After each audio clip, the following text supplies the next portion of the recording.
Bismillahirrahmanirrahim. Assalamualaikum warahmatullahi wabarakatuh. Alhamdulillah rabbil alamin wassalatu wassalamu ala asyrafil anbiya'i wal mursalin wa ala alihi wa sahbihi ajmain. Amma ba'du. Alhamdulillah, syukur kita kepada Allah Ta'ala. Hari ini kita berjumpa kembali dalam Maya Live secara Maya. Dan hari ini setelah minggu lepas kita tak ada kelas kan, sebab tahun 6 yang jodoh baru minggu lepas bermula hari Rabu kan. Jadi minggu ni kita sambung lah. Okay. Minggu lepas kita di Cina kan. Baik, minggu ni kita sambung ataupun kita teruskan pelajaran kita bab akidah, bab ibadah iaitu ibadah puasa pada bulan Ramadan. Okay, boleh, kalau ada buku teks boleh buka muka surat 115. Kita nak belajar separuh lah untuk tajuk hari ni. Kita nak belajar untuk berpuasa di bulan Ramadan. Baik, tak lama lagi kita akan menyambut bulan Ramadan. Sekarang ni pun dah bulan Rejab. So tak sampai 2 bulan lagi kita akan masuk ke bulan Ramadan. Jadi ini sedikit seperingkas kita dapat ulang kembali. Mungkin kamu dah belajar sebelum ni kat sekolah agama dan sebagainya, tapi hari ni kita nak belajar lagi secara terperinci dan secara detail lah untuk puasa, ibadah puasa di bulan Ramadan. Saya pasti untuk tahun 6 ni semua dah hampir ke semua lah dah diwajibkan berpuasa kan.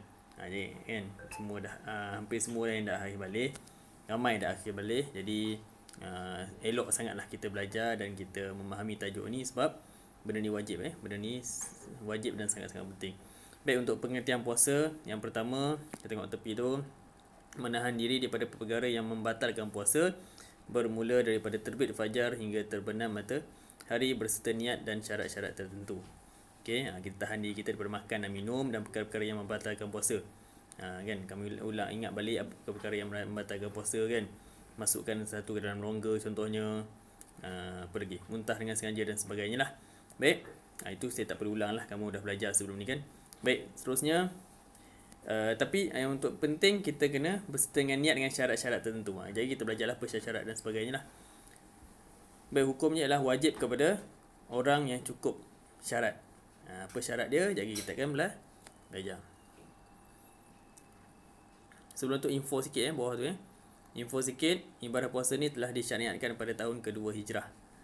Tahun kedua Hijrah Nabi SAW dari Mekah ke Madinah. Tahun kedua Nabi tiba di Madinah tu dah disyaratkan ataupun dah disyariatkan kepada Allah untuk umat Islam ni berpuasa kan. Kalau tepi ni sebelah ni kamu boleh tengok lah, boleh baca sendiri bagaimana sistem biar puasa ni dapat membolehkan sistem pencernaan manusia ni untuk berehat seketika kan. Daripada asyik kita lah, sebelum puasa kita asyik makan kan, minum dan sebagainya. Bila kita puasa dapat rehatkan, dapat sedikit sebanyak membantu sistem pencernaan kita kan. Baik, kita terus kepada dalil nakli untuk syariat berpuasa. Saya bacakan secara ringkas. A'udzubillahi minasyaitonirrajim. Ya ayyuhallazina amanu kutiba alaikumus siyamu kama kutiba alal ladzina min qablikum la'allakum tattaqun. Maksudnya, wahai orang yang beriman, kamu diwajibkan berpuasa sebagaimana yang diwajibkan atas orang yang dahulu daripada kamu, supaya kamu bertakwa. Baik. Okey, ini dia syarat-syarat wajib puasa. Apa syarat dia? Tadi kita dah belajar maksud puasa. Dia kata apa? Syarat, berserta dengan syarat tertentu, iaitu yang pertama Islam. Kan, semua tahulah kan, semua kita Islam lah, alhamdulillah. Yang kedua berakal. Berakal ni maknanya kita tahulah, kita ni pandai lah, ataupun kita ni tahu tentang puasa tu. Kalau budak kecil tak tahu kan, budak kecil tak tahu, so tak diwajibkan lah. Baligh, baligh ni dah dewasa lah. Okay, nanti kita akan masuk tajuk baligh dan sebagainya, saya akan uraikan secara terperinci lah. Dan yang keempat, mampu berpuasa, tidak sakit, tidak uzur dan sebagainya. Okey. Kalau orang tu sakit dan sebagainya, dia dibolehkan untuk meninggalkan puasa, tapi tengoklah sakit tu macam mana. Kan, sakit ni banyak dia punya kategori dia. Sakit yang boleh sembuh, sakit yang tak boleh sembuh. Kalau sakit yang boleh sembuh, maknanya dia wajib ganti pula pada masa akan datang. Baik, kita teruskan. Rukun berpuasa. Saya cepatkan sebab kita tak banyak masa kan, kita tak lama. Baik, Rukun puasa. Rukun ni mana perkara yang perlu ada lah untuk kita berpuasa. Yang pertama, niat puasa. Okey, niat tu perkara yang penting. Kita kena niat puasa. Hendak dilakukan pada malam sebelum puasa tu hingga sebelum terbit fajar. Maknanya sebelum subuh tu dah niat dah. Niat ni bukanlah kita lafaz niatnya. Maknanya niat tu dalam hati, tapi lafaz ni sebagai satu kaedah kita nak berniat lah. Okey. Lafaz niat saya pasti semua dah hafal lah kan. Dah tahun 6 dah, mestilah dah hafal kan. Okay, tapi tak apa, kita baca sekali lagi. Kita baca boleh ikut ustaz. Bismillahirrahmanirrahim. Nawaitu sawma ghadin an adai fardhi syahri ramadhana hadhihi sanati lillahi ta'ala. Sahaja aku berpuasa esok hari bagi menunaikan fardu bulan Ramadan pada tahun ini kerana Allah Ta'ala. Okay, niat ni penting. Kita tak niat, nafas niat ni lain sikit pun tak apa. Yang penting kita niat dalam hati kita, aku nak puasa esok hari kerana Allah Ta'ala. Okay. Yang kedua, menahan diri daripada perkara yang membatalkan puasa. Apa perkara dia? Seperti memasukkan sesuatu ke dalam rongga terbuka yang saya cakap dah. Kan? Dan perkara ni kamu dah belajar lah, dah tahu dah sebenarnya. Kan? Perkara asas sebenarnya. Okay.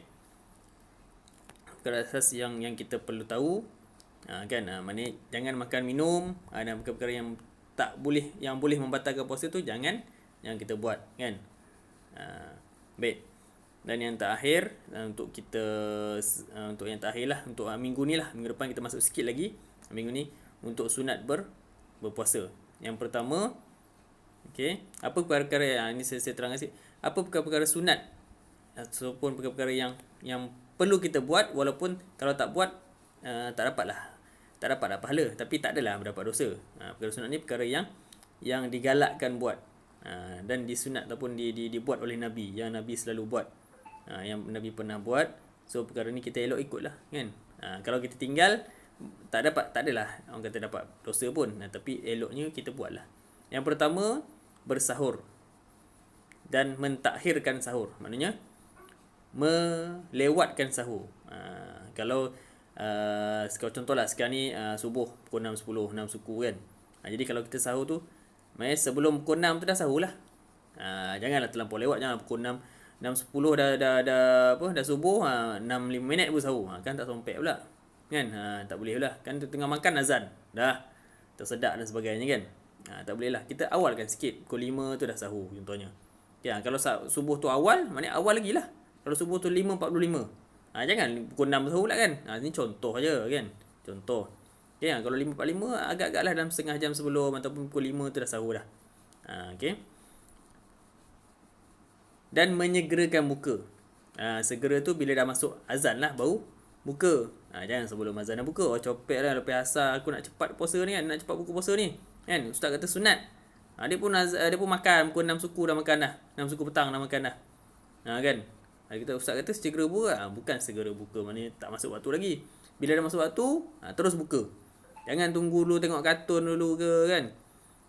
Tengok cerita lain ke, main dulu ke, main bola tak habis lagi kan. Tengah mandi. Tengah mandi tu tak apalah, maknanya cepatlah mandi tu kan. Dan kita terus bila masuk azan terus buka. Dan disunatkan buka ni dengan rutop ataupun tamar lah, ataupun kurma. Dan setengah berapa kata manisan. Boleh, tak ada masalah. Dengan benda yang manis lah, tapi seeloknya kurma. Kurma yang manis kan. Tapi janganlah kau bantai kurma sampai 10 kan. Kan tak makan lah benda lain kan. Maknanya makan lah dalam 2 gelas 3 gelas lah kan. Kita ambil yang ganjil 3 gelas kurma. Lepas tu minum air sikit. Kita buka lah dengan nasi dan sebagainya. Dan berdoa sebelum buka. Ini perkara yang agak jarang orang buat, tapi sebenarnya sunat yang sangat dituntut sebenarnya. Berdoa sebelum buka, sebab antara waktu mustajab berdoa ni, ataupun mustajab ni doa tu di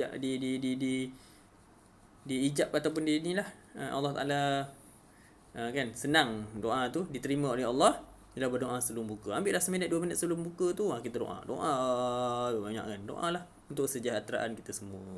Okey. Baik, sampai tu saja untuk hari ini. Ni pun dah 10 minit kan. Baik. Ustaz ada bagi link untuk latihan. Okey, dalam Google Form tak Ustaz?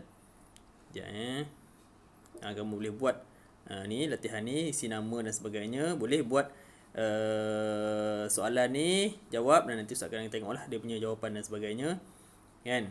Saya harap apa yang saya buat tadi ni, kan, apa yang saya rekod ni sikit sebanyak akan membantu kita dalam memahami perkara-perkara berkaitan dengan berpuasa di bulan Ramadan. InsyaAllah minggu depan kita sambung sikit lagi untuk puasa di bulan Ramadan. Jangan lupa buat latihan dan jaga kesihatan. Apa yang baik pada Allah dan apa yang buruk pada kelemahan di Ustaz sendiri. Saya sudahi dengan Assalamualaikum warahmatullahi wabarakatuh.